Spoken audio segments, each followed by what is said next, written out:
Salutations, brothers and sisters within the Kingdom of England, Empire of Albion, as well as the Kingdom of Ireland. It is your humble brother, Dion de Belmont, from the illustrious noble house of Belmont, as well as the House of Hart. Today is May 19th, 2976 of the Berber calendar, which is equivalent to your 2026 Gregorian calendar. And like always, it is a beautiful time to be alive. I have to give honors to our king, our queen.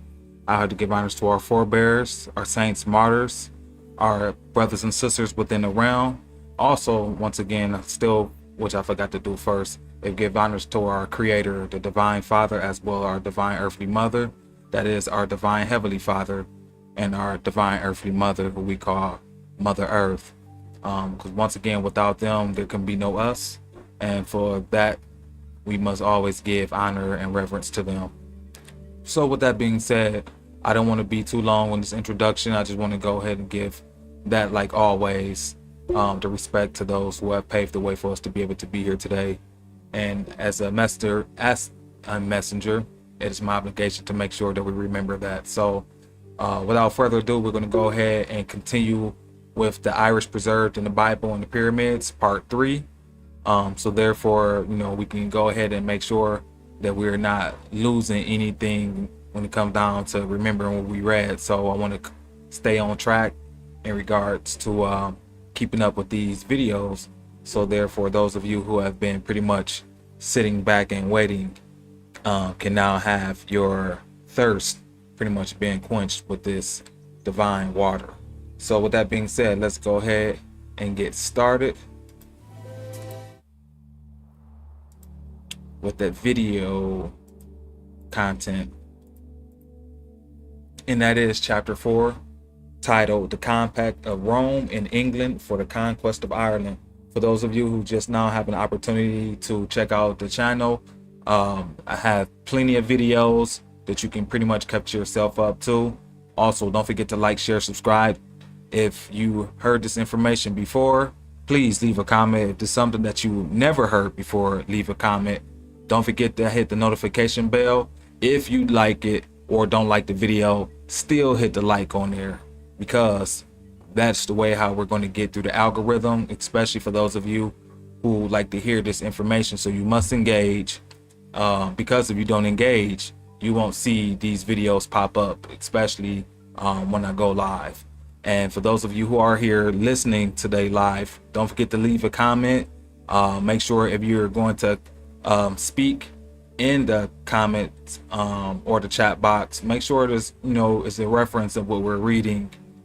Make sure you be respectful with each other, and like always, pay attention, keep along with what we're reading, and don't forget, like I said, like, share, subscribe to the channel. So let's go ahead and get started. The Compact of Rome and England for the Conquest of Ireland. So when Nicholas Breakspere, an Englishman, was elected Pope of the Roman Church in the year 1154 AD, he issued a bull granting, without any right whatever, through pure presumption, a permit to King Henry II of England to invade and seize Ireland.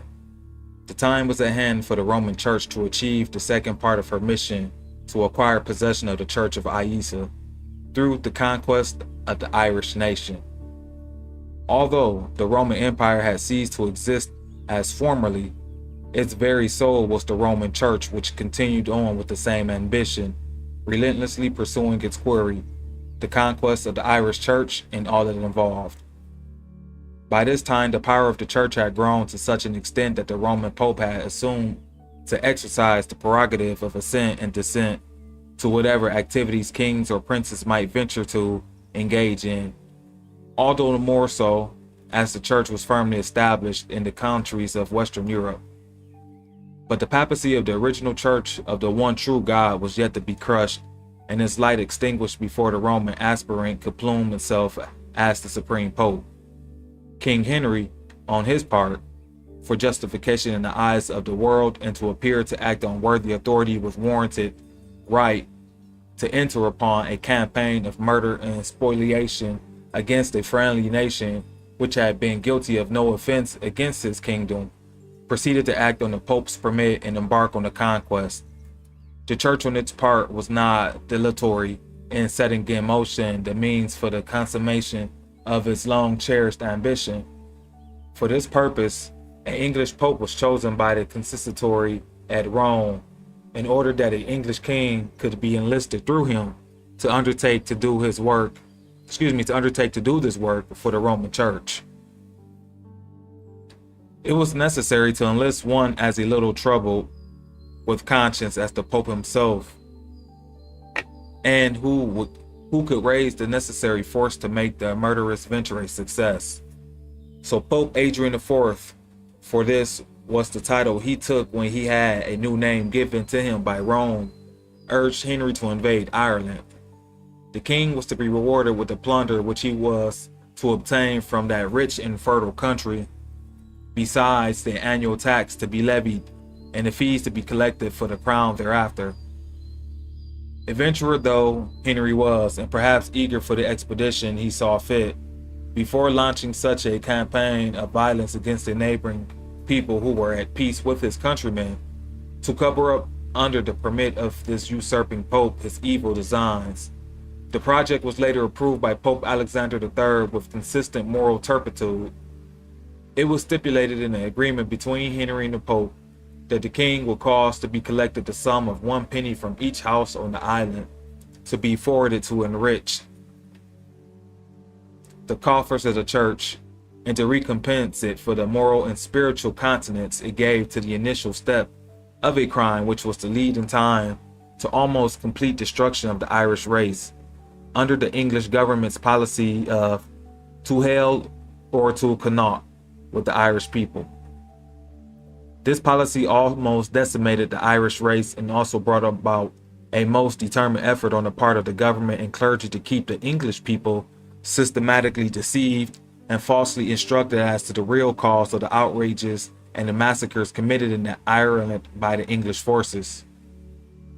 The English clergy dared not tell them that they were begun to cover up and hide the true source of Christianity, the Bible, and the Savior Jesus in the papacy. The people were made to see only the obvious cause, the resistance of the Irish people to being dispossessed of their lands for the benefit of the English and later the Scotch settlers to whom they had been given. The province of Connaught was rocky and had a poorer soil than the other provinces of the country, and what good land there was in the province was given to the English settlers and the government adherents.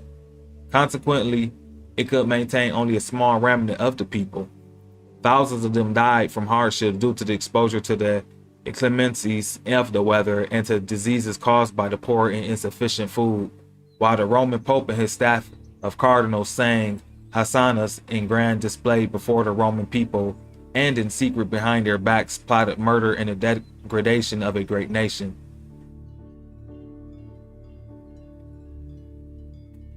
In order that some idea may be had of the ferocity and severity of the wars waged in Ireland due to the Romish-British plot and invasion, I shall quote from a writer who is before all an apologist for Rome and Britain, Encyclopedia 9th edition, volume 13, page 264-265, article Ireland. This writer says, in regard to the constant warfare carried on there, especially of the War of Elizabeth under Ormond against the Geraldines in Munster, the horrors of this war it is impossible to exaggerate. The foreign masters say that the lowing of a cow or the voice of a plowman could scarcely be heard from Cheshire to the farthest point in Kerry. At this point in his narrative, he attempts to minimize the effect of his previous statement of rapine and horrors, and would cast a doubt over it by saying that Ormond, who with all his severity was honorably distinguished by good faith, claimed to have killed 5,000 men in a few months. One does not have to be very keen to see his idea in the clothing Ormond with such honor and truthfulness. It is to create an impression in the mind of the reader that, after a war of a few months, an indefinite period, such a small number of killed would not bespeak very great horror or severity. I am not much impressed with his honor or the truthfulness of the man Ormond, or with the statement attributed to him as a commander, but if he personally slew that number of men, they must have been unarmed or defenseless, and such a deed in itself will destroy every vestige of the attribute of honor from his character and stamp him as a veritable ruffian. And it is safe to say that if he had not possessed ruffianly qualities, he would not be Elizabeth's choice for that mission of destruction, for she herself was dishonest, as this writer apologetically admits, by saying that she was surrounded by enemies and that many of her predecessors were as crooked as she and less upright in intention. In fact, when the truth is told, the British element which engaged in the conquest of Ireland was, with their successors for hundreds of years, as coarse, as low, and as brutal men as could be found. This writer before quoted shows that when fortune did not always favor them in Ireland during the reign of Henry V, half of the English colony fled to England and were found to be so vicious a lot that the people of England could not endure them and they had to be ordered out of the country. Many of them, by offers of high pay, were induced to enlist in Henry's army for service in France. He further admits the brutality of those wars by saying that the Irish wars had not been a good school of humanity. The fact is that the English policy from the beginning in Ireland was not a humane one. Of the Ormond cruelties before cited, the same witness who quotes Edmund Spenser says that famine slew far more than the sword. He further says that the survivors were unable to walk but crawled out of the woods and glens. It may well be surmised that when an army of cutthroats bent on annihilation falls upon a rural population, there could not be many who could find secure shelter in the woods or glens. Spenser says of those who came forth, they looked like anatomies of death. They did not eat the dead carrion and one another soon after. They did eat the dead carrion and one another soon after, insomuch as the very carcasses they spared not to scrape out of the graves, and to plot of watercresses or shamrocks they flocked as to a feast. The section of the country which was ravaged and laid bare might easily have had at that time a population of 200,000 souls. History records that Oliver Cromwell ravaged that same district 70 years later and left it so bare that he was reported as saying that if a crow ate while flying over it, he would have to bring his food with him. After Cromwellian massacres, the population of the island was at a low ebb, said to have been 850,000 only. It is a safe estimate to say that in former times, the population was from 8 to 10 millions, if not more, for it was a religious axiom with the people, "Be ye fruitful and multiply." One of the adjuncts considered necessary by the British hierarchy, acting for Rome, to make Henry's expedition a success, and to build up a false history which will serve the interests of the church and the English government for future generations, was a publicity bureau. It was established to assist in carrying out the papal policy, not only of destroying the Irish church and nation, but also to put into effect as well thought out plan. It was worthy of the original bishop, whom Machiavelli had in mind for his diplomatic model, to vilify them before all mankind and posterity. Rome had then, as she has today, in her ranks, men of all grades of conscience and versatility, some of whom she could always find fit to carry out her ends, however vile they may be. The old man of the mountain had his faithful adherents and his emissaries likewise. A priest known in history as Giraldus Cambrensis was duly appointed to this dastardly work, and it is mainly due to the false and slanderous writings and fictitious alibis set up by his vaticinal history and his work entitled The Conquest of Ireland, that a documentary foundation of history composed of willful and vicious falsehoods was laid down, and British writers have ever since made use of it. Giraldus' fables are supported, as it was arranged that they should be, by another setup who was called Jocelyn. Thus did this knavish priest furnish a false documentary history of Ireland from which both material and ideas have since been taken to introduce her. and especially during this last century where they industriously circulated abroad through British propaganda. That his slanders are that slanders are discredited today is not the fault of his sponsors, but it shows the base vileness and dishonesty of the Roman and British propagandists.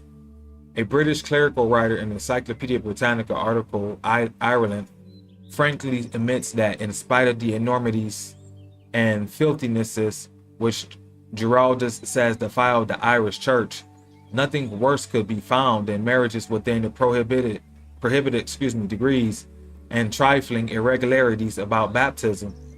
So it becomes very clear that the invasion of Ireland by Henry II was a plot instigated by the Roman Church.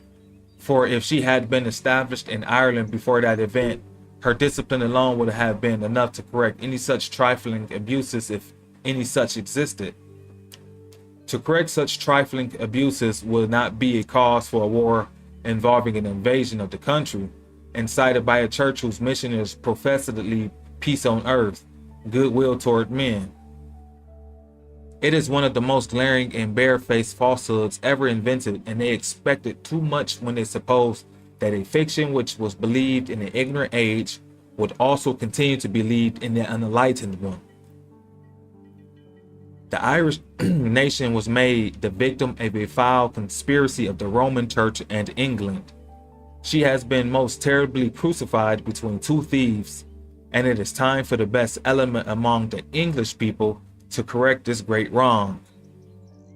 By such falsehoods, British priests and writers have endeavored to cast discredit upon Ireland's history in order to minimize any interest which might otherwise be shown by students of research, and so that no investigation or research could be made which might lead to damaging discoveries. Besides, it was intended to dampen and discourage any interest which the Irish might arouse in foreign countries towards winning moral or material aid and realizing their national independence. It is mainly from British sources that people in general, even the so-called enlightened countries, have gleaned their very limited knowledge of the Irish people or of their history, and formed their impressions based on meager and distorted information. The British press is most devotedly engaged in the same effort in our own day, and according to published information, quite a few of the publishers of our own country have been subsidized to misrepresent things Irish, while the British government has allowed its trained forces to commit barbarities against unoffending citizens in Ireland. But the people of Irish race, wherever they have cast their lot, by their capacity and wonderful achievements in all lands, have demonstrated the falsity of those slanders. Giraldus admitted, as he himself tells, and as published by his English translator and publisher, that were people of his day who knew the facts laughed and scoffed at the absurd things he wrote. People of future generations would not know the truth and would not be able to scoff. He said, people of today laugh at these things because they know the facts. But people of future generations will not know, and therefore they will accept them as true history. Thus we will see the vileness of a degenerate Roman priesthood employed in inventing falsehoods in order to slander the Irish church and nation. Giraldus also tells us that King Henry did not carry out his part of the agreement with the Pope, whom of course he could regard only with contempt and distrust, and that he did not see that Peter's pence was collected and forwarded to Rome, and that part of it which was collected was put into the king's coffers instead. Giraldus seemed to have bewailed this fact very much, as well as the fact that he failed to receive promotion to a bishopric from Henry, although he had previously lauded the king to the skies in a composition in which he hailed him as another Alexander, possessing the wisdom of Solomon and the very personification of honor and the embodiment of virtue and learning. He also showered praises upon Henry's son John, who succeeded his father as King of England, but as no recognition or reward came to him from this source. He afterwards related to another cleric that it seemed to be his fate to have to seek reward always from dull-witted princes who never appreciated all he had done to advance their interest with his pen, and that he had praised them beyond their merits, but that he was never given to telling the truth and could not adhere to it.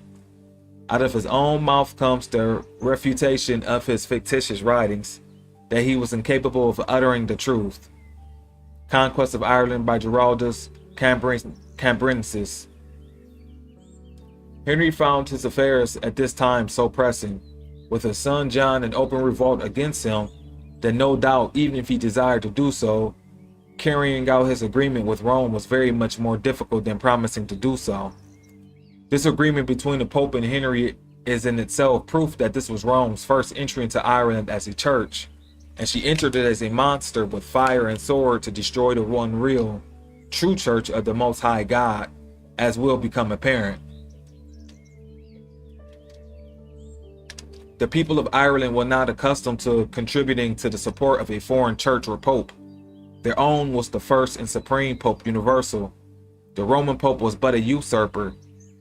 It is not my purpose now to relate more fully the history of those times, as it will be irrelevant to the subject at hand, but just so much as will show that Rome and England have had a great and fundamental reason for suppressing knowledge of the past concerning Ireland and the religious worship of its priests and people previous to the advent of Rome and the English invasion. The papacy wished to keep the world in ignorance also as to how it had gained its foothold in that country, and for this purpose. St. Patrick was invented, and then a story was made to connect with Rome back in the 5th century, a story which was pure fiction. The Roman Church's connection with Ireland was brought about through the medium of the English sword and in no other way. The writer, in discussing matters with a priest, happened to refer to Irish literature. He said, "The Irish have no literature." When asked why, he answered, "I cannot speak. My lips are sealed." We are satisfied that Irish Roman Catholic priests have always been aware of this fraud. Church historians have let it be known that Rome merely disciplined the Irish Church in order to make it conform to the proper observance of Easter.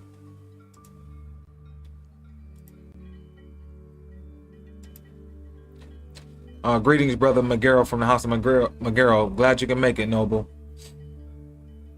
But even Bishop Usher on the investigation refused to believe it, and was of the opinion that she had far weightier reasons. The Roman Church has thought herself secure from discovery and exposure from the fact that there was no written record allowed to come down to us, which described in detailed particulars the history of that crime. But the evidence stands strong against her. She has preserved enough of the stolen goods, so easily recognized as such, to convict her. It did not suffice to destroy most priceless treasures of Irish literature, which accumulated through centuries of learning and culture, and which she found in Ireland, but she dealt a death blow to Irish liberty and freedom.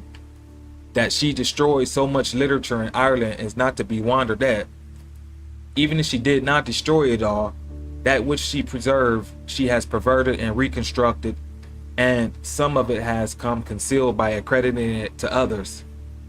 Her purpose was to hide the fact that works and knowledge were taken from Ireland and were the product of Irish genius and scholarship. To spread darkness and ignorance has been her mission from the beginning. In the year 400 AD, the church destroyed the great library of Alexandria in Egypt. She did the same in every center where any great library was known to exist. On the site of the destroyed temple in Alexandria, where the library had been kept, she built a church in honor of the noble army of the martyrs, whom she herself had put to death. She killed them to get them out of her way, then claimed them as martyrs to her faith. That's coming from Gibbon's Rome, quoted in the Bible Myths by T.W. Doane. By such methods and by interpolations and false writings, by her priests, from Eusebius down, she thought to keep facts secret from those upon whom she imposed her idolatry. Little did she expect that after the employment of all the cunning known to her priests, who were versed in trickery and backed up by the power, first of the Roman state and later by that of England, that despite all this, there will be exposed the villainous part she played in forging and placing the chains of slavery upon a great and brave people, whose true and actual history is great and unrivaled, a people to whom the different nations of the world of today are unaware of their great debt. That the great nations of the world today are unaware of their great debt to Ireland is to be inferred from the complacency with which they have viewed their oppression, with scarcely a protest against the foreign usurper. It is all the more to be regretted on the part of our own country, as a firm stand by our representatives at the Paris Peace Conference would have secured for her, our oft-proclaimed object in entering the war, to secure the right of self-determination for small nations. We have failed in our duty to do the right, and empty professions are useless. It is good works that count.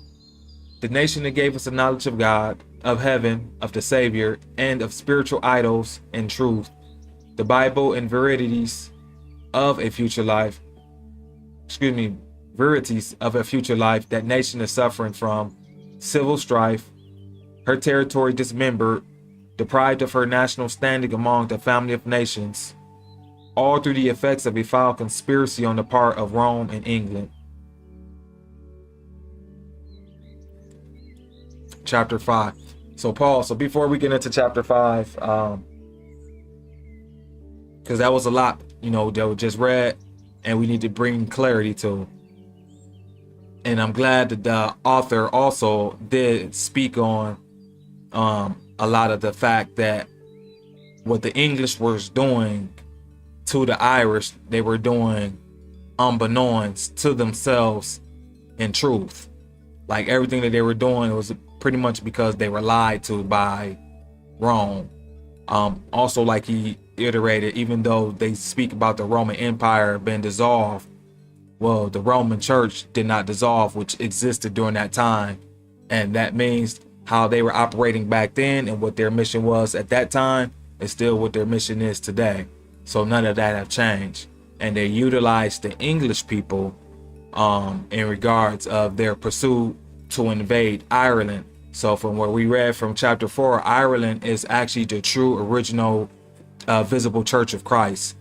The true understanding of who we know as Christ today actually comes from Iesus. Iesus is who you call today Jesus.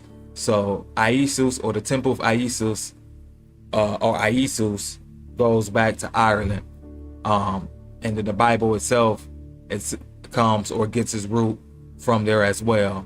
And because of the great conspiracy that has taken place, and the whole world is pretty much underneath because of the Council of Nicaea, they think that the Middle East is the origin of the biblical stories, when that's actually false.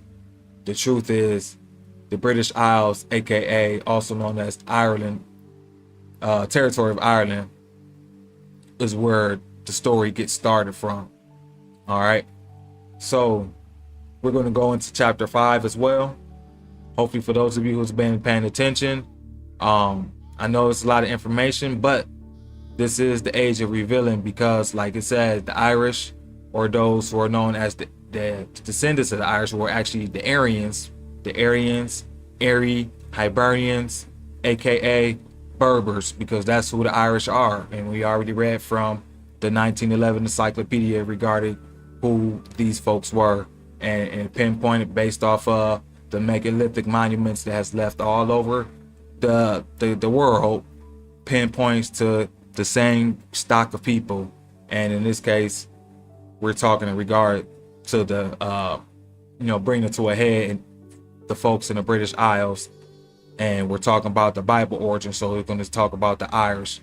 But like it said, the Irish and the English are actually one and the same. Why? Because they all comes from what they call Celtic stock, even though there's the term Celt itself does not truly exist from the people who they so-called call Celts, well, actually these people call Gaels.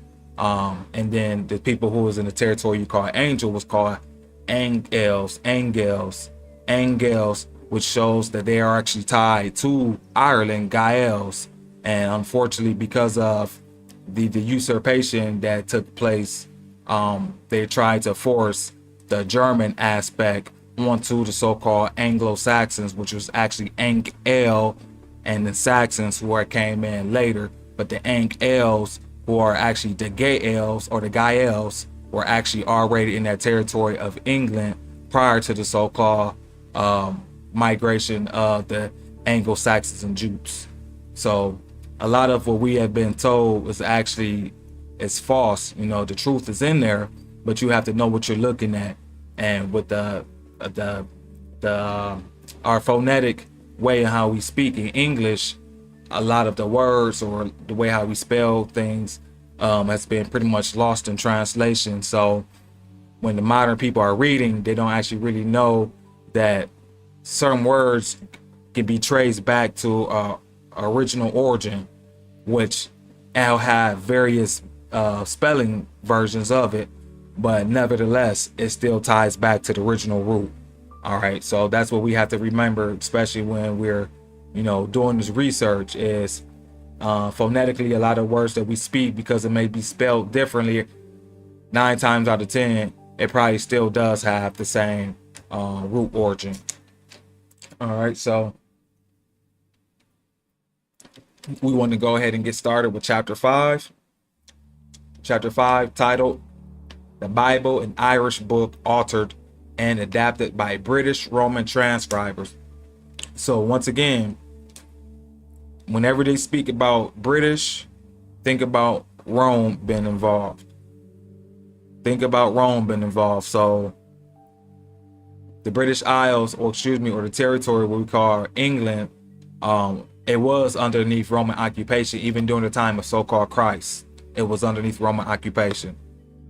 But like they say, Ireland itself was not. It was completely separate. Like I said, they had no so-called connection in regards to what was taking place over there. And so whatever church that existed in Ireland during that time, it had no Roman influence. So therefore, it would actually be pure in thought and act compared to its Roman counterparts. And that's why Rome was doing their tirade all over the world, trying to remove that element of the church off the world, because it had some divine, or I would say it had some type of benevolent essence to it that was uplifting. Like I said, it was enlightening. And the Enlightenment movement, in regards to bringing the truth to people to heal them, from their mental woes, from their sin. Sin is really forgetfulness. So for them not knowing, that's what the church, or the true visible church, was. So the true Christ was actually bringing, or anointed to heal the people by bringing the intelligence back to them via the truth of the ancient mysteries of the heavens as well as the earth. Not just so-called the laws that these so-called kingdoms came about, but actually the true understandings of the heavens and earth that could be traced going all the way back to the time of Atlantis, before the pre-catastrophe or the age of catastrophe. And so what many brothers and sisters don't understand, once again, is these people had the law written on their heart. That's the difference between today. Today's people don't have the law written on their heart, so that means the blood has been watered down. But that's not all the truth, because of you have people today who just live in a righteous life, who have never had read any of these religious or spiritual books. They're just literally living the law based off of it's already within them. And that's what the teacher of righteousness was meant to do, to come to teach you the right way through his heart. And it's no coincidence that what I'm teaching you is coming through my heart, from my other aspect of who I am as the Irish blood, has been a heart descendant. So like I said, my my grandfather, Wilford Hart, is where I got that inheritance from. And like they said, the teacher of righteousness will teach you from his heart. So I'm teaching you from my heart, brothers and sisters. And I'm teaching you what? The truth, the right way, because my heart is in the right place. All right. So the goal is for many of you to walk in the image of the teacher of righteousness, which is what? The right way, the path of righteousness. Do the right thing. Teach others as you want others to know as you know. Like they say, it's those proverbs, as we was going to understand, came technically from Ireland. And we're going to understand that as we read into chapter 5. So let's go ahead and get started. All right, so it says, once again, the Bible, an Irish book altered and adapted by British Roman transcribers. Although our Christian peoples in the more advanced countries of today have denounced Jewish pogroms and deliberately planned murders of Jewish people in some of the countries of Eastern Europe during the World War, what can they think of the wholesale deportations and murders and suffering inflicted upon the people of what is now called Syria when they know that the Roman Church put her plan in operation to charge them with having crucified the idol savior Yesu, the sun god, and scattered them broadcast over the world? By dispersing those people, she cleared the way for the renaming of places in Judea to make it appear that such a man as Jesus had lived there, that those various places said to have been the scenes of his life and travels were actually real places and existence on a map with those names. It is something awful to contemplate, but the Roman Church did this thing, and the people whom she punished thus and who bear the undeserved stigma to this day for crucifying the Savior are as innocent of such a deed as the child unborn. The Roman fathers employed most ingenious methods to establish the authenticity of Jesus. To that end, they had stories written up purporting to be by certain men, some who denied his godlike powers, while there were other witnesses who declared that he worked wonders. Her scribes also wrote up accounts of those who were supposed to be his companions, but written in such a way that their stories would not agree in every minute detail, in every minute detail, but near enough so that it would not appear that one account was a copy of the other. It must be as a witness giving a different and distinctly individual narration of the facts as seen by himself. These trained fabricators considered that no two or more persons would write the facts regarding an event in real life in just the same identical words, so it was thought best to have a little variation inserted in the accounts as given by Matthew, Mark, Luke, and John, so that it is how we find it arranged in those 4 books by the Roman doctors. If Luke tells of an event in one way, John tells it a little differently, and so with Matthew and Mark. Luke records that the miraculous draught of fishes was made at the beginning of the ministry of Jesus. John says that it did not happen until after he had risen from the dead. That's John 21, verse 2. John says that although the number of fish was great, the net was not broken, and Luke says that their net did break. Matthew says that Jesus told the 12 apostles to go and preach and commanded them to provide neither gold nor silver, nor brass in your purses, nor scrip for your journey, neither 2 coats, neither shoes, nor yet staves. Mark is made to mention the same incident just a little bit different and with a slight contradiction of his infallible brother scribe. He says that Jesus commanded them to take nothing for their journey, save a staff only. Like inconsistencies which are so many in these 4 gospels, stamp them as counterfeit books. In fact, the very names of the authors to whom these books are ascribed are forgeries and misleading. They were intended to be, for it was claimed that they were Hebrew, while the plain truth is that they were taken entire from the idols of the Irish Gospels, with the nomenclature slightly changed in order to escape detection. It is not my purpose to give an extensive explanation of the Bible in a chapter or work. But as the Irish Bible and the Irish Great Pyramid of Isa are closely related in spiritual and symbolic significance as agencies and landmarks for the guidance of wayfaring mankind in its progress upward towards spiritual enlightenment and regeneration. For this reason, I feel I must touch upon this phase in my theme specifically, if only briefly. As I have shown by citations that forgeries were committed, I shall prove by explanations that our Bible is an Irish book of pre-Roman times and an out-and-out theft without acknowledgement from the Irish Church of Isa. Any competent person who knows the Irish language cannot fail to recognize it. Our present version of the Bible then is an authorized adaptation from the original Irish scriptures with alterations and additions made from time to time by Roman and British churchmen in secrecy as they deemed it necessary and advisable to do so. The following agreement in the writings under the names of Matthew, Mark, and Luke regarding the impression made upon the people by the teachings of Jesus is an example which shows plainly the work of the forging priests. It would be impossible for such an agreement to have occurred in the original writings of any three men writing individually and independently on any subject whatsoever. But in fabrication from the older works and collaborating, the prescribed simply blundered and made each of the three witnesses write down and repeat the same identical expression and copy as to how Jesus impressed the people. Here's the forged testimony. Matthew says, they were astonished at his doctrine. Matthew 22:33. Mark says, they were astonished at his doctrine. Mark 1:22. Luke says, they were astonished at his doctrine. Mark 14:32.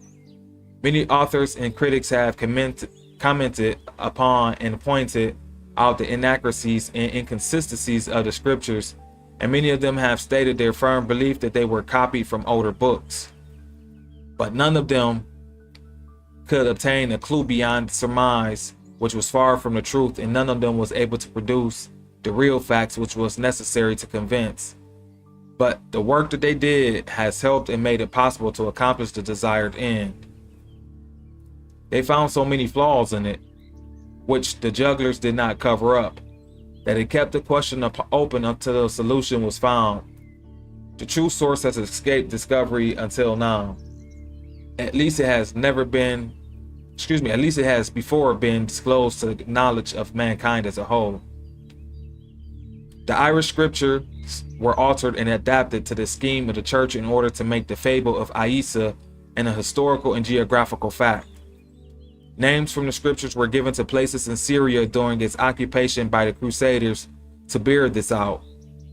It also suited the purpose of British statecraft to obscure and suppress all evidence of the greatness and culture of the Irish nation, than whom no people in the world's history have reached greater heights both spiritually and intellectually, nor have suffered greater injustice at the hands of priestly impostors or political oppressors. The men who were engaged in executing this literary fraud committed as well the audacious crime of completely effacing all evidence of credit due the Irish nation for the most brilliant and glorious service to civilization and human enlightenment. It almost passes belief that a fraud so stupendous could escape so long without discovery. But when we consider the thoroughness and extent to which the plot was carried out, and the magnitude of the forces which were employed in the work, it is not so much to be wondered at. Forces such as the Roman Empire, with its world power, then the Roman Catholic Church and the British Kingdom, with propaganda systematically spread abroad in order to create a false impression of everything pertaining to the past history of Ireland and her people. These are the forces which have perpetuated and profited by the great fraud. The deception is still continued in a secret jealously guarded by both the Roman Church and Britain for the world at large, but more particularly from the Irish people who have suffered so much from those two adverse forces. The men who executed this plot were acting jointly in the interest of both Rome and Britain. Even to this day, the British government does not encourage, even if it will allow excavations or investigations to be made about the Hill of Tara in Ireland. It's coming from Reverend Joseph Wild and when the world comes to an end. And pause. And to make a note of that, my ancestors on the Hart side, going back to Earhart or Ohart, who can be traced back to Harriman, but they're known as the four families of Tara, or in this case, the princess of Tara. So a lot of stuff is coming out. It's no coincidence, especially Ireland. And Ireland also, there's a story about the Stone of Scone actually truly comes from Ireland. And it came from Ireland and ended up getting to Scotland, and the England and them start fighting for it because England and was claiming ownership of it. Now, because we see England themselves are also related to Scotland by blood. So this is no coincidence. This information is coming out like this.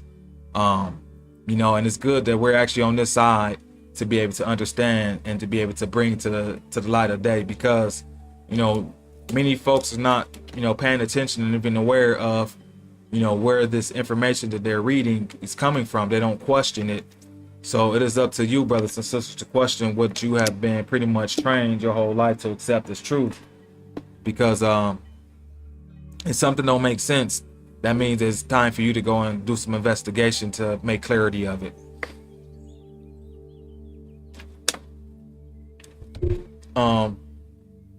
So you said, all right, I'm just now seeing the comments. Give me 1 second. Let me catch up. So you said Gaels and Gaels. Yes, Brother McGarrell, that's exactly what it is. So they try to remove the element of the, what is it? The Gael element from the angel, so you couldn't see it. And then that's where they came in with the angle, terminology of it. But it's truly Angaels, or Angaels, which means angels. So that's, the angels aren't Germanic. The angels are actually Gaelic. They're not Germanic, they're Gaelic. So the angels, or the angels, who we are, we're Gaelic or angelic. All right, so, and you said, so basically when King Henry invaded Ireland in 1171 AD, England was invaded by William the Conqueror. England was invaded by William the Conqueror in 1066. And yes, remember, William the Conqueror was working for Rome when he came in. So when England was operating underneath the English Benedictine movement, that could all be traced going back to Ireland. All right, because the Irish monasteries, or the Irish monasteries or missions started in northern England first, not South England, even though before Rome came, it was already Celtic or Irish churches already existing there. So, because remember the Druids. So King Edgar the Peaceful, or the House of Wessex, they all will, in my opinion, will all, because which we're finding out, they all will technically be underneath that understanding, the teachings of the ancient Druidic priesthood. The ancient Druidic priesthood, technically, which we can see can be traced going back to the ancient Zodakite priesthood, or we can say the Melchizedek, the ancient priesthood of Melchizedek. All this could be traced back to ancient Ireland. Now things are starting to make perfect sense. So even when we're talking about the elf blood that comes into the House of Wessex, and in my opinion, it's that blood that come over from Ireland that they're talking about. But we're gonna have to get more clarity as we go ahead and read. So, and you said the English church was replaced by the Roman Church of England, which invaded Ireland. Yes. So the original English church will technically be that Celtic English church, because remember, before it was England, or before the English existed, it was all Celtic, or what they call Brighton, or Celtic Britons, or Celtic Britannic. However you want to say it, it still stems to the same people. And as time went on, when you read was the Venerable Bede the Ecclesiasticus, pretty much the origins or the building of the English people, or the ecclesiastical origin of the English people. The book that was by the Venerable Bede, and he explains how the English identity came about. But even with that being said, it still had the Gaels, or in this case the Angles, aspect of it, and it was not Germanic. So when they try to say that they invaded or they came in, that is not true. They actually, we were already here. And then you had those other tribes, like it said, that pretty much they had to have created, because the story of Hengist and Horsa are actually bishops. And like they say, these tribes all had to have been headed by a bishop if they had came about. So if there was those other tribes, truly if they existed, then there'd be some type of bishop who would be in the head of them. Like you said, because all tribes actually had a religious figure, or in this case, their bishop, who's in the head of them. All right. So yes, the Roman Church, or that's why they call it the Church of England. That's why we call it the Third Temple English Church of England.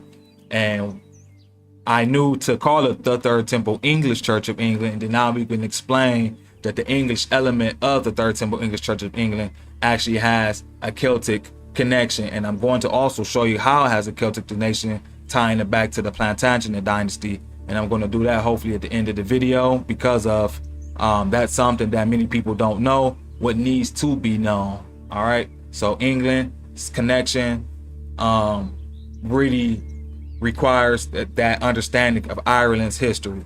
For you to even call yourself an Englishman, you truly need to understand the history of Ireland. All right, so let's go ahead and continue. So it says, I will give 2 citations here with more to follow, to show that the names of many of the characters in the Bible are plainly Irish. And it is because of this fact that the Irish Roman Catholic priests would not allow the Irish Catholics to read the Bible. They were told not to read it, that it was not a sufficient rule of faith.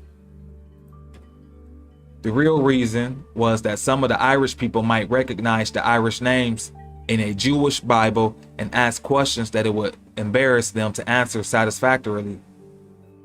Nevertheless, it is a very astonishing thing that what now appears so clearly fraudulent could have escaped detection for so long a time. There are 3 main reasons for this. First, that the people are slow to attribute fraud and dishonesty to the clergy.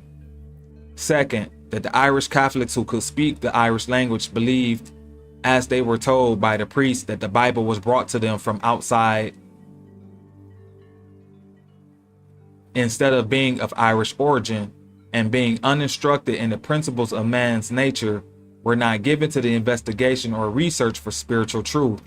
And third, that the field of religious literature has been dominated by the works of professional preachers and other religionists who have kept up the delusion knowingly, or who took it for granted that the published accounts of the origin of the scriptures were, in the main, true and were originally written in Greek with one single copy in Hebrew, as has always been asserted. It will therefore be a surprise to Bible readers of today, who have no suspicion of this deception, to be told that it was through the medium of the Irish language that the true key would be found for the solution of the mystery of the origin of the Bible. The proof of this fact is here given for all mankind to see and know. The first of the 2 citations to be given in this chapter is from the book of John. And John was baptizing in Aenon, near to Salem, because there was much water there. And they came and they were baptized. In the latest revision of the Bible, the doctors have altered the word Aenon and have made it Enon. In the older version, it is Aenon. Hope that's how you pronounce that. This is a compound of 2 Irish words, Aen, meaning a circle of the sun, a year, and On, also a name of the sun. The complete word itself means the sun. So the word On also signifies cause, reason, swiftness, fierceness, eagerness, excellent, noble, good, also wolf dog. These are qualities and attributes associated with and applied to the sun, to the solar sun. and to the sun god by the Aryan or Irish priests of Isa. Their theology was based on the idea that the supreme deity never had nor has a name. He is known only by attributes, as the good or God, holy, most high, etc. And as the solar sun is the center of light and his great representative, or sun, in our system, the sun god is named after the qualities and attributes of some idea, such as the horseman or charioteer, the strong one, or Samson, or the fierce one, Horus, the heavenly, wolf, who is eager, swift and fierce. The Irish during their sojourn in Egypt gave the name of On to one of their cities on the Nile. The city of On, the city of the sun, was afterwards called Heliopolis by the Greeks and Romans. Salem is a Hebrew word, but the basis of it is in the Irish word solas, light. As Hebrew is a jargon of the Irish, it follows more or less closely the root it is taken from, as will be seen. So Salem means the city of God or light. The meaning of this myth is that John, Ayin, the sun, was baptizing in Ayenin, the city of the sun, near to Salem, the city of God, in the realm of light, the celestial kingdom. Where else could such a being as the pure and perfected man be said to dwell? In this myth, John, Ayin, Eon, or Ayin, three forms of the word and all pronounced Ayin, represents the redeemed and glorified man at the highest stage of spiritual attainment, next to the messianic state, so that in his next succeeding life or incarnation here again on earth, he will be the Messiah. In the Irish mythic narrative of the Bible, we see that after John the prophet and the holy man, after John the prophet and holy man, comes the perfected man God, the Messiah, Isa, Jesus. This is an example of the esoteric truth and wisdom which lies hidden beneath the veil of the scriptural allegory as formulated by those inspired Irish adepts. And though they have been denied the credit of authorship through a thieves' compact of silence, their wisdom and their work still exist in both the Bible and the Great Pyramid of Isa. The second citation to prove that the Bible is Irish purely and unmistakably so, and that defy contradiction, is taken from the books of Mark and Samuel. The Pharisees questioned Jesus because his disciples plucked ears of corn on the Sabbath. He said, "Have ye never read what David did when he had need? How he went into the house of God in the days of Abiathar the high priest, and did eat the shewbread, which is not lawful to eat but for the priests?" The first book of Samuel contains this version of David and the shewbread. Then came David to Nob to Ahimelech, the priest. So the priest gave him hallowed bread, for there was no other bread there but the shewbread that was taken from before the Lord.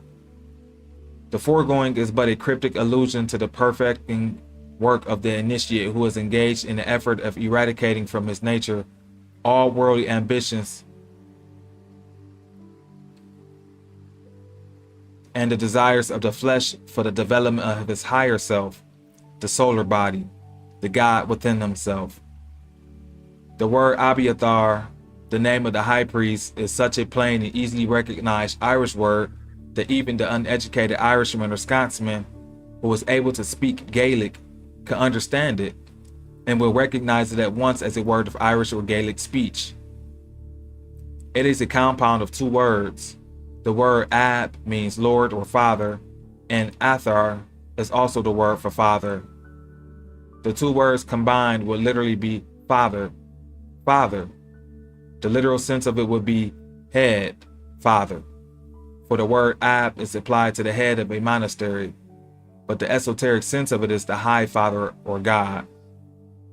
The vowel letter I is introduced to connect the two words into one. The Roman British scribe in this instance give us a compound Irish word, and of course without the least suggestion that such is the case makes it play on the name and presents it to us in the English version of the Bible as the name of the Hebrew high priest. It is a priestly deception as will be seen readily on the part of the transcriber of Mark, when we understand that the character David and the incident connected with him was but a story invented for the purpose of containing an idea as follows. Abiathar in this allegory alludes to the High Father God, manifesting spiritually through the solar sun, in his high human counterpart, which is the solar or luminous spiritual body of the initiate David, who is on the upward path, striving for the victory of the spirit over matter, in which the material body or flesh. This should be instructive to every wayfaring man who is traveling eastward towards the dawn from darkness to light, into whose hands these pages may come, as well as to the general body of Bible readers. The copyist and transcriber who has given us the version ascribed to Samuel as David go to Nob to Ahimelech the priest. The word Nob is Irish and is spelled Noab, but it is pronounced as if it was Naev, with the O having a short sound as Oa. If the word was written by the priest without the intent to deceive, they would have presented it to us in this form, Nob. The dot over the B making it V. The dot over the B making it V or BH, which in Irish has the sound of V. They have taken advantage of the alphabetical features of the Irish language to perpetuate a fraud on the people of the world. The word Nah means heaven, sacred or holy. The word Ahimelech means the heavenly king or solar sun, who is figuratively a champion, hero or ruler. Melchizedek is another form of the word from the same root.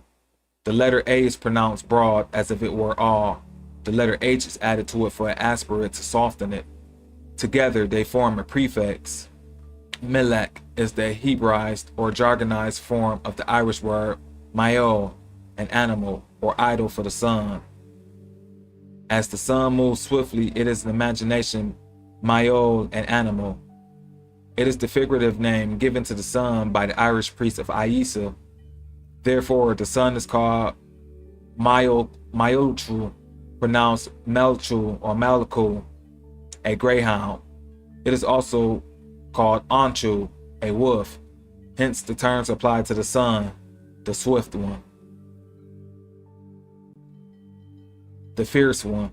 The greyhound and the wolfhound have been favorites with the Irish in the figure in their legends and fables. We see the same deception practiced by the Irish Roman priesthood upon the Irish Catholics of our own day in the word Melcho or Melcho, a name of the personified sun.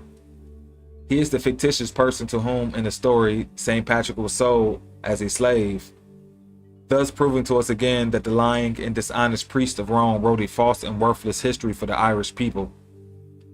They are the people who stole the ancient Irish book and palmed it off on the world as a Jewish book produced by a people over in Syria.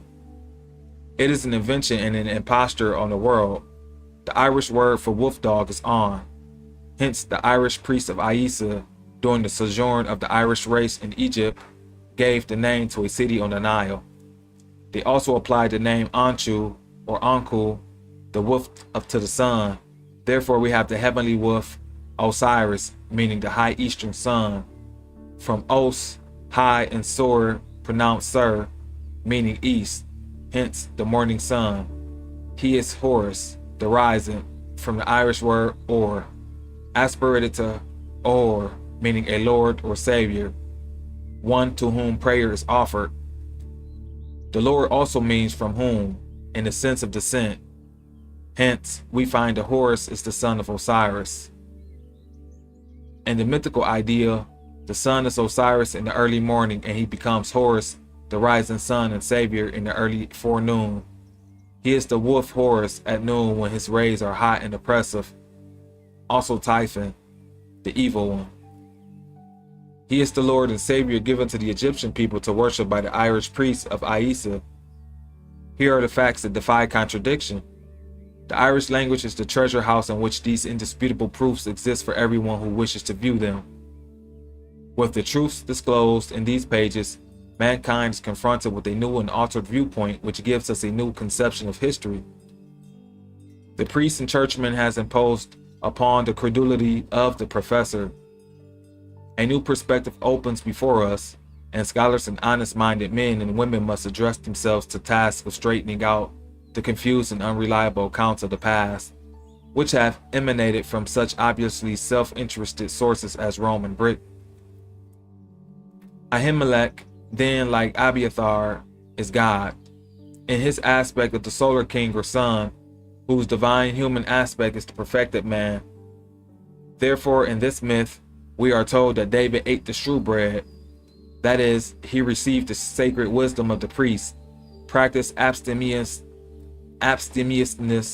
and self-denial, and came into a state of holiness, from which he advances to the perfect or messianic state. And so, from the advancing of David, the Messiah is born. Hence, Jesus is said to be born of the house of David. Thus, it is to the Irish Magian adepts of the ancient religion of Aisa that we are indebted for the knowledge of these esoteric spiritual truths, preserved under the veil of allegory and myth. The distinction and renown which the Magi gave to Ireland, which island in mythology is referred to as the Isle of the Blessed, has been taken to herself by Rome, as if it all had come about since her administration there. Hence, the allusion made by her priests to Ireland as the island of saints, that is, Roman saints. Those great men developed the powers of the soul and became godlike, while their Roman successors have become renowned for their capacity for acquiring stocks and bonds, become distinguished according to their ability as investors. They have denied to the ancient Irish masters of wisdom all acknowledgement of their indebtedness, and blotted out, so far as they could, the very memory of their existence, ascribing their erudition and wisdom to others, and they mention them only to traduce them. They covertly refer to them as the snakes, which St. Patrick banished from the island, while the multitude is taught to believe that it was the creeping reptiles of the dust that he banished. The latter never did exist in Ireland. And that's coming from the Esoteric Club by Reverend Canon Lynch of Cork, Ireland. They do not apply to them the dignified term of serpent, which is the symbol of wisdom, but snakes to imply what is low and evil. Baseness could go no further. The Irish race has suffered humiliation even to this day. Through this willful traduction and carefully directed perversion of their history, fables have been invented and taught to the people as genuine facts and bona fide history. The writer has, like others, absorbed a lot of their fiction and must confess it was some task to unlearn it and to adjust his mind to the reception of even obvious truths, which conflicted with pious untruths. It is certainly a preposterous thing to allow a body of pretentious impostors to instill their falsehoods into the minds of the growing youth. Moreover, this political priesthood insults our intelligence by considering themselves solely as God's anointed and his special favorites. We are told that in England and Ireland it was the practice to give the priests in many places a number of shares of distillery stock as provision for their future. The priests speak of their churches as plants, just as if they were factories, and they are fitted up with slot receptacles to catch any fractional currency which might either by advice or suggestion be enticed from the pockets of the worshippers. It is safe to say the light is advancing and that truth is progressing regardless of this reactionary force, which is now exposed for the first time in a manner which reveals their plot. It cannot help but open the eyes of mankind to the great fraud, and more especially awaken the Irish people who have been so foully betrayed and sold into the hands of their oppressors. In the citations which I have given to show and prove that the Bible is an Irish book, the names of the places and the names of characters given show plainly the direct connection with and their derivation from the Irish. The elucidation of the Great Pyramid and of the topic Egypt will add to this proof, so that anyone who comes with open mind and unbiased judgment will not fail to see it. Every lover of truth qualified to judge will be convinced that the names are Irish and only slightly changed in the form and spelling, changed only enough to deceive the unsuspecting. It is seldom that a man that rises outside the ranks of the clergy who develops a knowledge of the elements upon which the religious myth is constructed. To solve the mystery of the origin of the Bible, this knowledge and that of the Irish language, combined with a true perspective of history, was necessary. It required also a true insight into Ireland's past and the villainous intrigues of the Roman and British priesthoods and the role they played in shaping events of momentous consequence in world affairs. To conceal those facts from posterity, they had recourse to the scheme of falsifying the world's history and substituting therefore a tissue of lies and inventions. The British propaganda has been fostered by the Government Board of Education and such misleading works as Pinnock's Catechism of the History of Ireland, which were put into the Irish school system. Persecution and propaganda have served the purpose intended and have caused the Catholic Irish to place an almost blind belief in the integrity of their priests who are a part of the Roman Church and ably doing the work of Rome and carrying on the deception, while the English churchman has done his part to the same end, namely to keep knowledge of Ireland's great past history under cover of oblivion. The Irish Catholics were directed away from a study of the Bible instead of towards it, and made to depend on what the priests saw fit to dole out to them. Otherwise, it is reasonable to suppose that long before this day, some Irish-speaking person could not have failed to detect the idiomatic Irish in the very warp and woof of the Old Testament. It is an undeniable fact that the Irish-speaking Roman Catholics were not frequent readers, much less students of the Bible. I have laid some stress on this phase of my theme, but not inordinately so, considering that I am announcing the greatest discovery in the history of all literature, that the Bible is Irish and of Irish origin. I am aware that this will be a shock and surprise to students and intellectuals in all the enlightened countries of the world, to be shown that they have been made the victims of a fraud. It was bound to be discovered in time, for truth so evident could not be hidden forever from the minds that were free from bias. Anyone qualified to approach the truth could not fail to see it, even though the schemers were reiterating their claims through the press and from all the pulpits in Christendom. There is no doubt in the writer's mind, but that the inner circles in British statecraft and high church, as well as those in those in Roman Church in Britain, Ireland, are keenly aware of this truth and carefully guard the secret of their fraud. A few years ago, the writer read a history of Ireland by Thomas More, the famous poet and author, in which he bewailed the fact that every turn in his quest for knowledge and facts he found a conspiracy of silence and suppression. He produced his work under just such discouraging conditions, but he rendered a service to posterity by publishing his observations of the attitude of those persons who were in a position to assist him in his search for facts, had they wished to do so.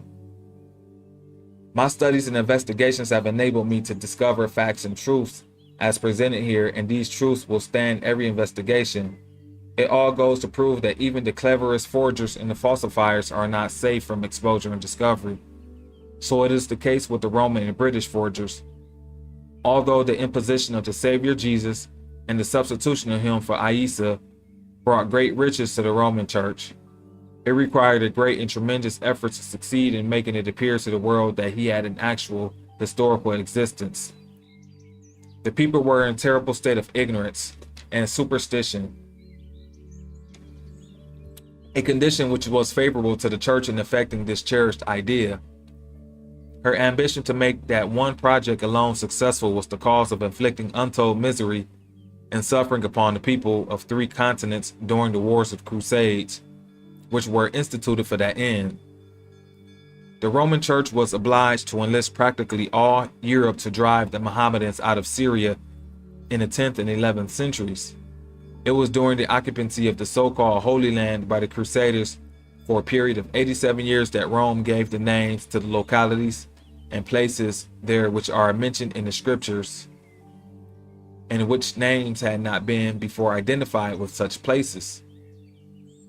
During that time, they did everything that they thought necessary or that circumstances would permit in preparing the ground to place marks of identification about each locality which was selected to be the birthplace or scene of activity of each of the mythical characters, to whose fictitious existence special significance or prominence was to be given.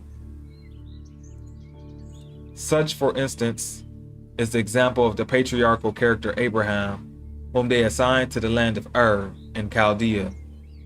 Ur is an idiomatic Irish word and means the sun, fire, and the east. The word also expresses an Irish idea or conception of heaven. Ur is connected with the fabulous Irish land Turnanod, the land of the young, or the land of perpetual youth. The meaning of Ur in this instance is fresh, green, plenty, new, not stale or old, liberal, the land of plenteousness, the heavenly kingdom. And Abraham himself is most obviously an Irish ideal of the personified son. There can be no room for doubt as to this fact, as he comes from Ur, the sun. And to be true to Irish mythic form, each syllable of his name is a name of the sun. The word Ab is an Irish name for father, and here signifies father or creator son, and Ra means the moving or revolving sun, and Am means time for the sun, the governor and lord of time and regulator of the seasons. And furthermore, as Abraham is the son, he comes from Ur in Chaldea. Chaldea is a mythical and fictitious name, falsely said to be of a country in Asia. The name is from the Irish word Chal, a veil, secret, hidden, meaning mystically the great unseen. A Chaldee was an Irish religious ascetic of the worship of Aisa, a seer. Abraham has two female consorts, one of whom he marries. She is Sarah, from the Irish word sor or sark, meaning delight, light, pleasure, bright, conspicuous, clear, the day.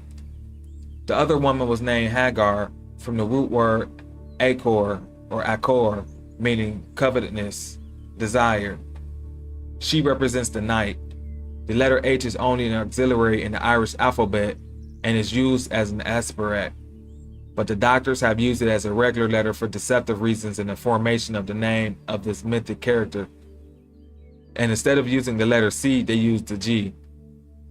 These two letters in the old manuscripts were often used one for the other indiscriminately. And so we have Hagar and she is desire. She is not Abraham's true wife, but his concubine. She bears him a son, Ishmael. The Irish Ishmael, Aish is the son, and Mael or Mael means bald. The young son or early morning sun is said to be bald, as he has no rays until later. So Ishmael is the young or morning sun born of the night. So in the Irish Bible myth, we find that Abraham, the son, has two wives, Sarah the fair one, the day, and Hagar the dark one, the night. Sarah is jealous of Hagar, the concubine, and has Abraham send her away. In the phenomenon of nature, the day always sends the night away.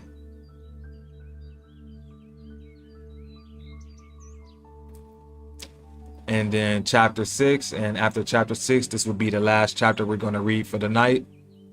So as we can see, brothers and sisters, so far from chapter 5, we just read in regards to what words as well as fictitious characters that were created from out of the Bible that actually has Irish origins.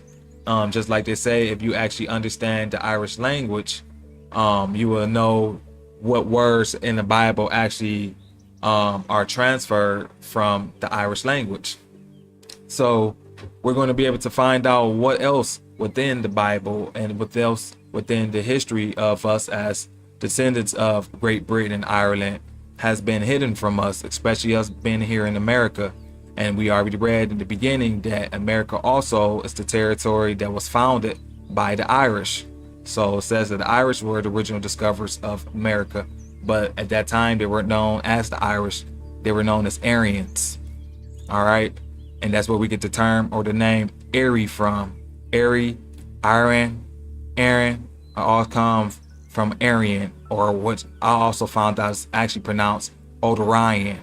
So Aryan, Orion, all the same. All right. And it ties back to who? The Irish people, who the English people are also related to because we all come from that same common stock. So we are one and the same. The English, the Irish, the Scottish, the Welsh, those from the Iberian Peninsula are all one and the same. All right.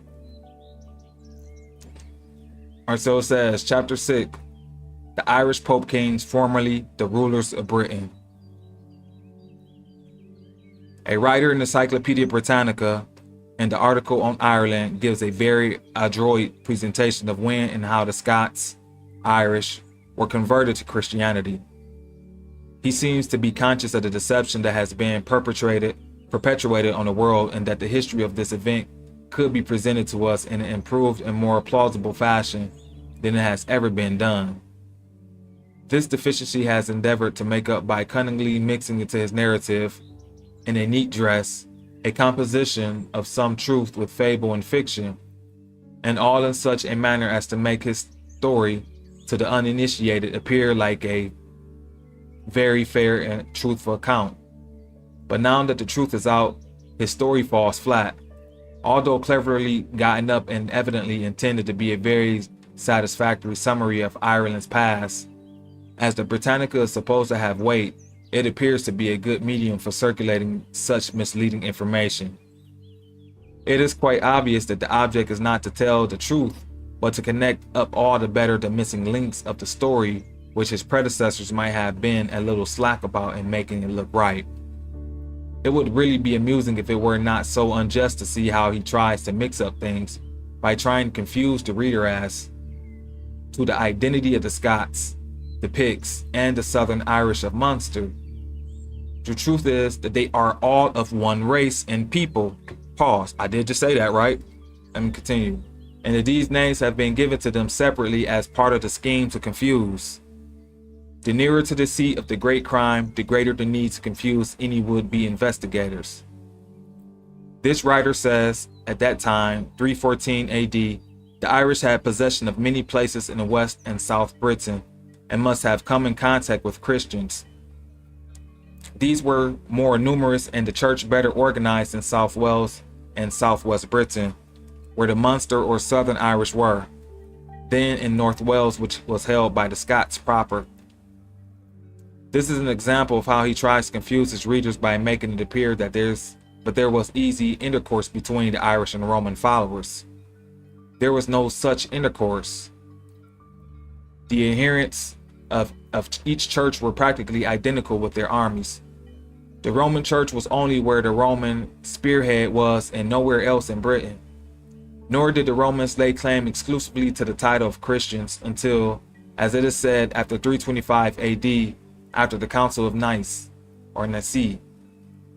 And there was no moving about of the inhabitants from the Roman to the Irish lines. They were kept as much apart as the peoples of the French and the German territories during the late World War. There was no difference in race between the people of Munster, whom he calls Irish, and the same people who he calls the Scots proper in Northern Wales. And there was no difference between those two peoples and the Picts. They were all the same people, and Eire, or Erin, called Scotia by the priests, was the motherland of the race. The name of Scotia or Scotland has been transferred to Alba as part of the deception, as there has been a great crime committed and a monstrous imposture put over on the people of the world. They found it to be extremely necessary to write an account of those people that would be confusing, and to change even the local names of places. So those British priests have written up a lot of mythical accounts of tribes and characters with which to do this. It is very easy to see through it when it is explained, but it requires study with the necessary knowledge at first to understand it. The accounts of the early beginnings as given in the histories of Ireland, Scotland, and England, like the early histories of other countries, were all written and composed by the clergy, and for the purposes of deception, and for the very reasons set forth in these pages. They have done this work under assumed names in order to conceal the fact, and what they have written is a concoction of fiction and fable mostly. That is, so far as real, actual, matter-of-fact happenings are concerned. The priests who conceived the plan to deceive us, by giving the name of Picts to a tribe of people, took as a basis for their idea as a class or order among the ancient Irish priesthood of Aisa, who were ascetics. They have called them a tribe and have given them the name of Picts, just as if we today should call the Odd Fellows or bishops a different race from the rest of the American people. The word Pict means a musician and is a camouflaged word for a druid, priest, or magician, one who understands sacred magic or the occult spiritual forces locked up within the human body. The body is called the lyre of Apollo, and he who understands that instrument is therefore a Pict or a musician, because of certain nerve centers or ganglia through which the spiritual force energizes. This is why the harp is an insignia of the ancient Irish and secretly alludes to the Ireland's distinction and preeminence as the homeland of the Magian priesthood. No other country or people has such a symbol, and for a good and sufficient reason. The Irish, previous to the English invasion and the sack of their church, were called Scots. We are told, not Irish or Picts, by the Romans. The island had many names attesting to its spiritual character, but Ireland was not one of them. This name is a living testimony to British perfidy and cupidity, for they conferred this name upon it. That Ireland was a preeminently the sacred isle of spiritual sun worship, and not the sacred isle of Romanism, as the Roman priests would have us believe, can be seen even by the very names of its provinces. It is figuratively likened to a living being. Ulster is the head or top of the island, and Munster is the lowest point or foot. Leinster is the day or dawn side, and Olnigmac or Connacht is the side on which the sun departs, or the night side of the sun, while Meath represents the middle or midriff of the island or body. This writer surely does try to make out that because there were Roman Christians in Britain in the beginning of the 4th century, there were Roman Christians in Ireland. He cites the fact that there were British bishops at the Council of Aros in 314 AD.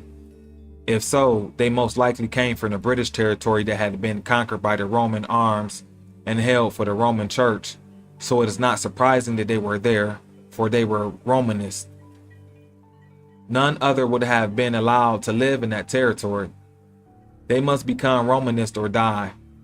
The Irish Church, which was the original Christian church, was in a struggle for its very life with Rome, and it never surrendered or compromised. Hence, the war to the finish, and the false statements, no matter how cunningly invented, cannot alter this fact. Rome has the stolen goods in her possession, and she has falsified to the world as to where and how she obtained possession of them. They have set up and quote from many false authorities, but to no purpose. The same writer says that the Irish held many places in West and South Britain about this time, and only legends will show an Irish occupation of a much earlier time, and that they must have met many Christians there. Yes, they did come in contact with the Romanists at the sword's point, but not in the manner in which he would have us believe. I may ask, what were the Irish doing in England at this time in the South and West? They were there at that time just as they had been there from long ages before, and the Celtic race occupied those islands. They were ruled by the Irish Pope Kings who held the sovereignty of all islands. They were in the south and west of Britain at this time. Because they were already the occupants of the country and were attacked there by the forces of the invading Roman armies who had won the central parts of the country. This writer surmises and builds up false premises on which to put forth further misrepresentations, and he calls upon the writings of other clerics to bear him out, such as Germanus, Lupus, and Palladius, Patrick and Colgan, and also the Book of Armagh. and probus, etc. Just so much worthless material so far as bona fide authority or truth is concerned. People are not so credulous today. Times have changed since the day when a bishop could stand up and tell the people that he had just received a letter from Christ telling them that they must do certain things and not do other things, as did Eustace, abbot of Flay, and that's quoted in Richard A. Proctor's The Great Pyramids, who told his flock that he had found a letter from Christ that morning on the altar forbidding them to engage in activities on Sunday. Clerical writers, or the bishops, think that they can still put one over. It is said that among the Balkan peoples, the Wallach, or the natives of Wallachia, is the sharpest in trade or barter of any of the peoples there. He is so clever that the others say that he was born 3 days before the devil. But it can safely be said that the bishop was born 3 days before the Wallach. To illustrate, Wallachia is a rocky and mountainous country where nature has been parsimonious of her gifts to man, or parsimonious, however you want to say it. Therefore, it is only by great industry and effort that the people are able to eke out a living from those stony hills. But the priest thrives there. He sees to that. There is a superstition prevailing that it is an ill omen to hear a hen cackle at night. The best way to avoid evil effects from this is to bring the fowl to the nearest monastery as a gift. An Irish proverb runs, "If there is a hen or goose, it's on the priest's table, it will be." Webster's dictionary has it that to deacon is to cheat, and observation has justified the application of the term.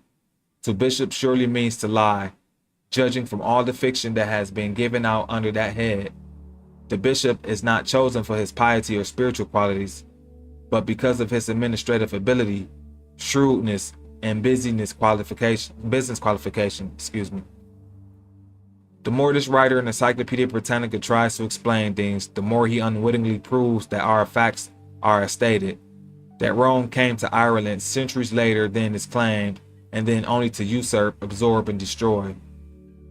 In explaining the status in the Irish Church of the Camarba, or the co-heir of the bishop, as inheritor of both the spiritual and temporal rights, privileges of the spiritual tribe or family, who might be a layman and possibly have sole power fall to himself, he says, this singular association of lay and spiritual powers was liable to the abuse of having the whole succession fall into lay hands, as happened to a large extent in later times. This led to many misconceptions of the true character and discipline of the Irish medieval church. Aside from the question of whether the office of bishop should be filled by a clerical or a layman, if Rome established her church rule in Ireland about the beginning of the 5th century, as she claims she did, and converted the whole island through the mission of St. Patrick, and peaceably without the shedding of a drop of blood, it is very strange that the Irish people, who were so easily converted and who so readily adopted the Roman religion and priests, and who, if this were so, were immediately under the discipline of the Roman Church, should prove so recalcitrant later and have maintained this insubordination all through medieval times, when Rome is supposed to have full sway there, having, according to superstition, established her church rule there from 500 to 600 years previously. This story we maintain is composed of fiction without a grain of truth. In Rome's history, in dealing with opposition either of a people or of an insubordinate insubordinate branch of the priesthood, has she been shown to pursue a vacillating or tolerant policy? Quite the contrary. She did not show much toleration in her treatment of the Huguenots. The massacre of St. Bartholomew will attest to that. She was a demon of cruelty wherever she had power. Did she coddle the Albigenses in the south of France when they refused to subscribe to her beliefs? The papal envoy, the Abbot Arnold, gave instructions to the general of the papal army when the latter said he could not distinguish the heretics from the faithful. Slay them all, God will know his own. And in the course of a few years, there were slaughtered 180,000 souls. So history itself refutes the claim that Rome was dominant were even present in Ireland, and substantiates the claim that the Irish church had its own rule during medieval times, previous to the English conquest. They have invented the pretext to discipline as an explanation to King Henry's invasion, but it is merely a cloak under which to conceal the purpose in the act of conquest of the Irish church. The pontiff of the Irish at this time, 1172 AD, was Gelasius. Roman writers claim him as their own under the designation of primate, and refer to him as the saintly Gelasius. His name bespeaks his office as the representative of the sun, from God, bright, the sun. The name is a true and perfect idiom, ideal of the Irish church sun worship of Isa. It does not connect up all with Rome. In the light of the knowledge which we have today, the deception is most transparent. This conquest and its results were the most important events in the history of the Roman Church, and they have been fraught with consequence to mankind. They represent truly the triumph of might over right. The writer in the Encyclopedia Britannica tries to make fact and fiction correspond, but without success. The writers of the church have had no scruples in the matter of altering facts to accomplish their purpose, and did not hesitate to use deception. Wolsey visualized the future when he was Bishop of London and addressing the convention of the clergy on the subject of the printing press, which was new at the time, 1474 AD, when he said, "If we do not destroy this dangerous invention, it will one day destroy us." It is in spite of the clergy that light and knowledge have spread. This writer already alluded to says that the differences which existed in the Irish church as compared to the Roman church were due to Iceland's isolation. But Iceland was not isolated in those days. It is only since she came under English rule that she became isolated. Before that time, up to and for long after the Punic Wars, she was the greatest commercial nation in the world, for she was the homeland of the Phoenicians, Irish. Their trading ships sailed on every sea, and it is logical to assume as a natural consequence that the traders and merchants of other countries also visited Phoenicia. Ireland became isolated for the same reason that a highwayman kills his victim after robbing him, that there might be no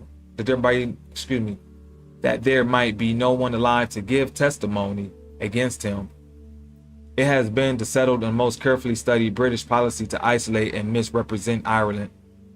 We hope that, as the truth comes to light, Englishmen will be moved to make what amends are possible for the horrible mistreatment and oppression which have been inflicted upon that country.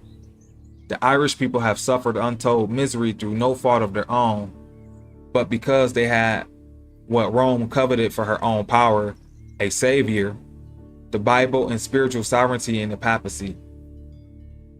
England was but a tool used by Rome in her striving to attain her end.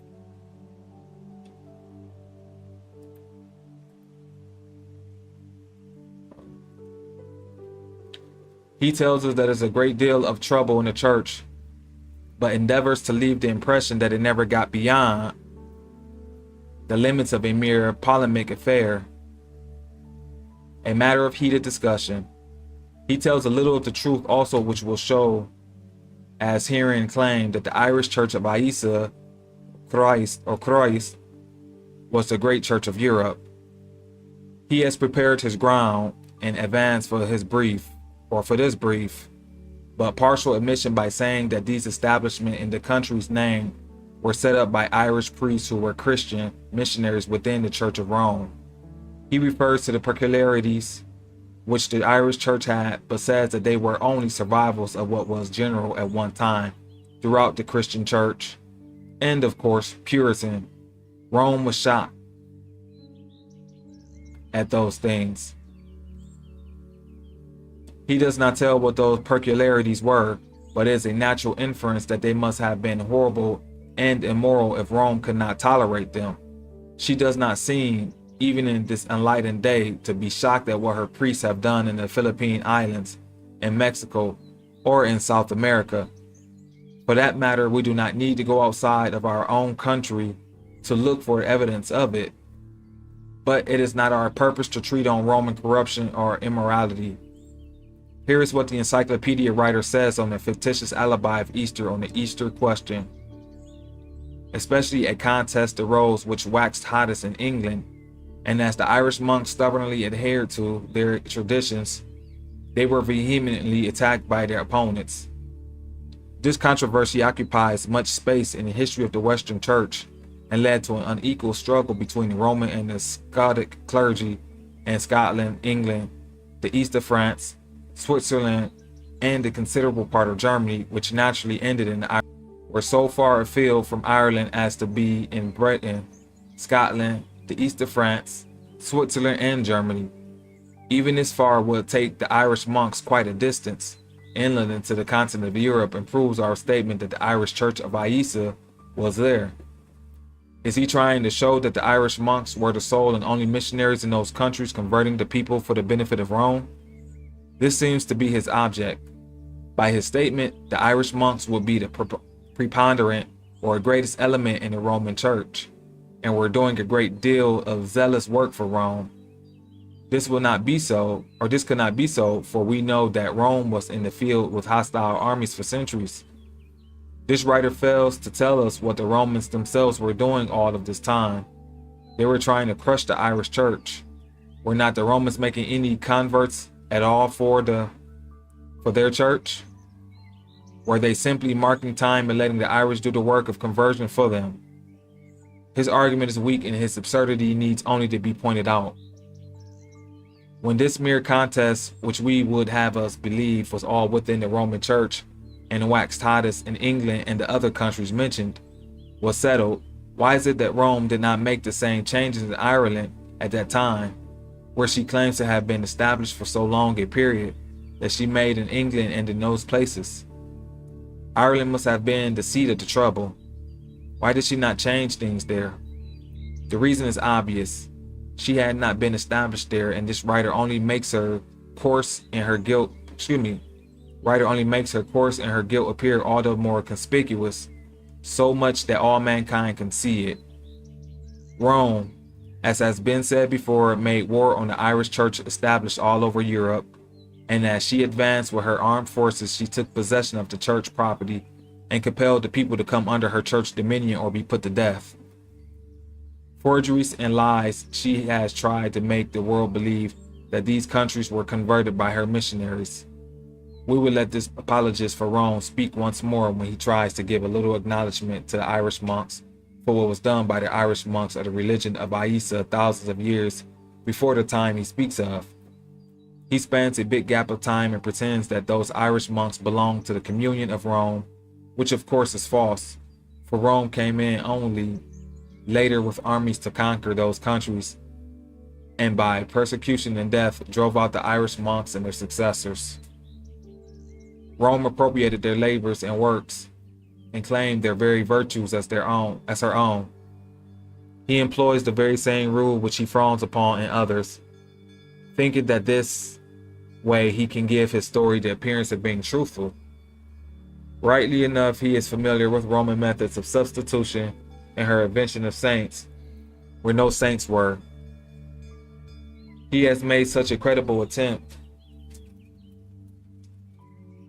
at misrepresentation in the foregoing part of his article that he can afford to be generous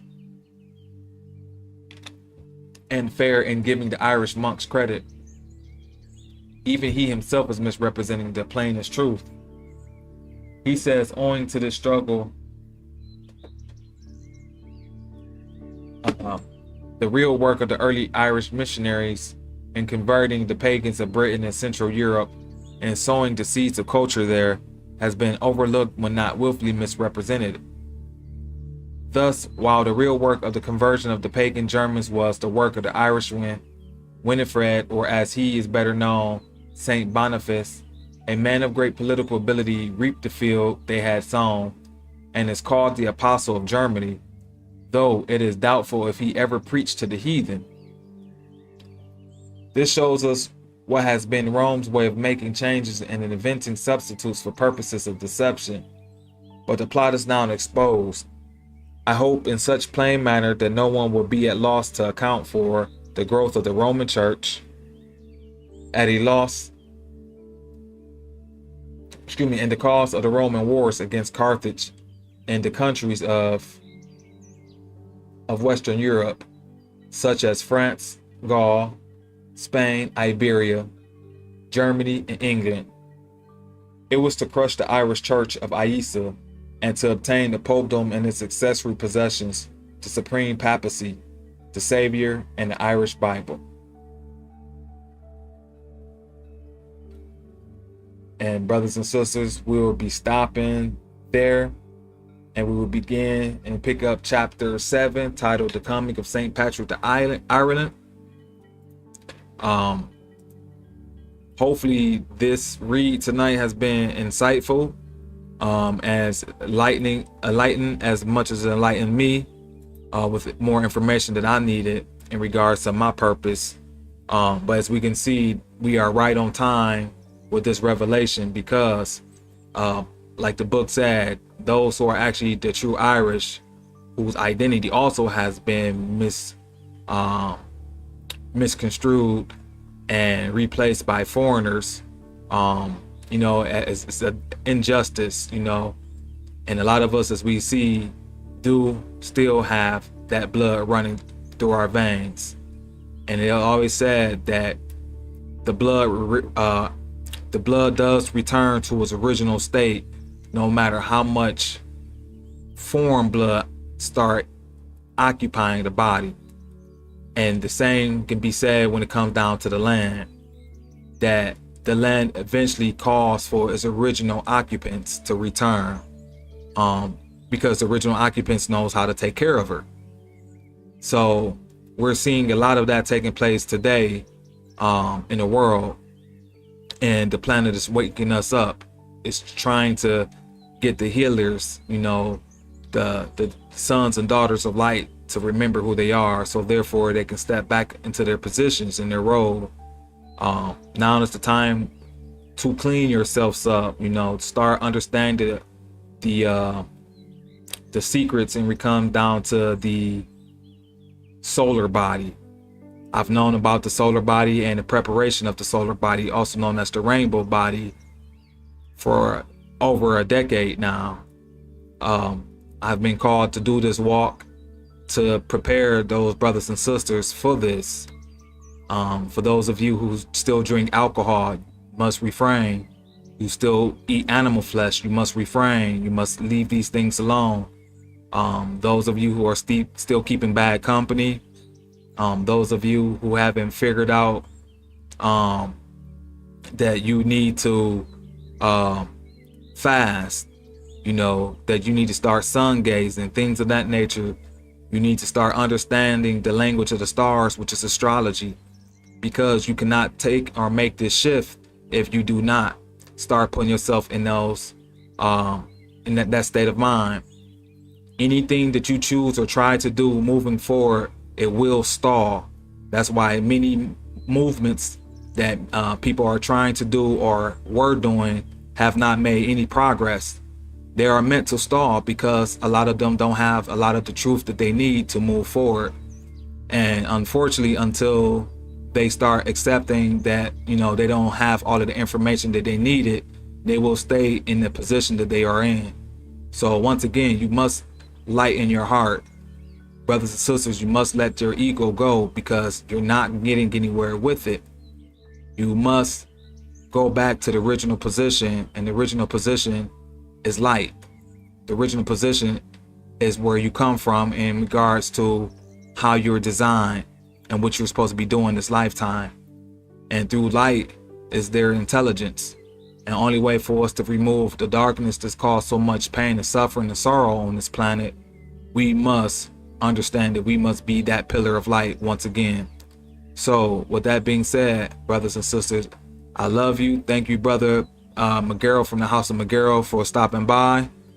We have another troll who popped in earlier, and once again, they always just come in to just keep I say engagement, because we already know that their time is coming to an end. No matter how much confusion or sign language they try to bring, sign language is shame, insult, guilt, and need to be right. Have to give, brother Kevin Samuels the respect for that, for coining that. So once again, we are those people, or we are those children, those descendants, those fallen angels who are picking ourselves up from our own bootstrap. No one else is doing this work for us. We had to do it ourselves, and start understanding that the law was written on our heart first. All right, so before any so-called modern day statue or man created statue, we had the law written on our heart. So once again, I love you. Stay tuned for the next build, so therefore we can get through this book, because once we get through this book, we can get to the next one. And like we say, this intellectual movement is it's not stopping. Why? Because it's light, and light continually moves. It doesn't stop. It continues traveling. So with that being said, have a good night. Peace. I'm out.